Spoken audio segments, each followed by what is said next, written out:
Hello, my reading friends, and well, with Halloween on its way this month, I thought now would be a good time to do a read aloud of one of the stories from Frog and Toad, from the Days with Frog and Toad, by Arnold Lobel.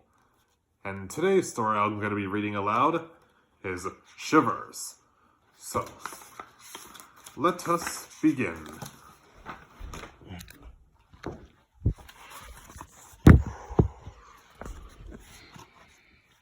The night was cold and dark. "Listen to the wind howling in the trees," said Frog. "What a fine time for a ghost story." Toad moved deeper into his chair. "Toad," asked Frog, "don't you like to be scared? Don't you like to feel the shivers?" "I'm not too sure," said Toad. Frog made a fresh pot of tea. He sat down and began the story.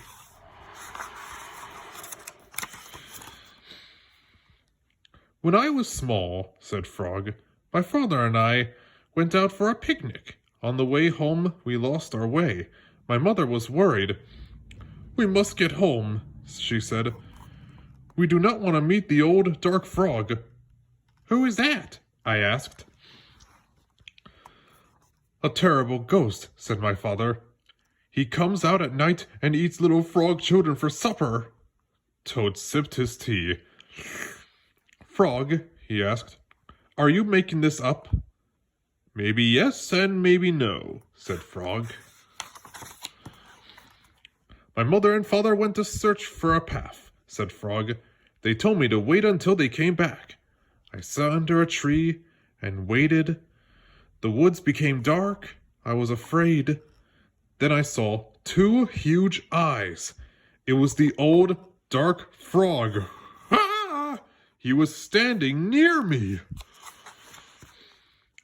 "Frog," asked Toad, "did this really happen?" "Maybe it did, and maybe it didn't," said Frog.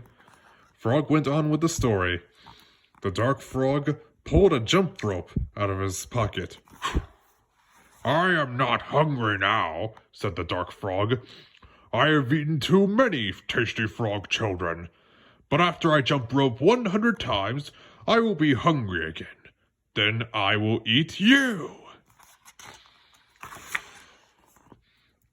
The dark frog tied one end of the rope to a tree. "Turn for me," he shouted. I turned the rope for the dark frog. He jumped 20 times. "I'm beginning to get hungry," said the dark frog. He jumped 50 times. "I am getting hungrier," said the dark frog. He jumped 90 times. "I am very hungry now," said the dark frog. What happened then?" asked Toad. "I had to save my life."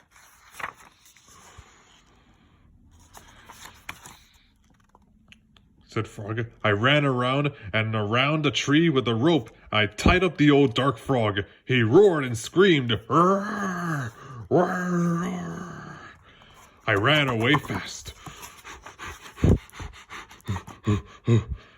I found my mother and father," said Frog, "and we came home safely."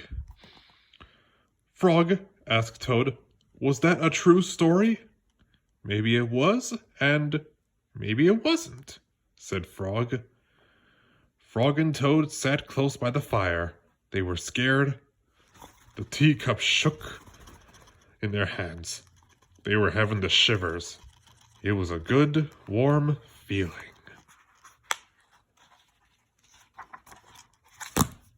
The end. Well, hope you had a good shiver, and I'll see you guys again next time. Bye.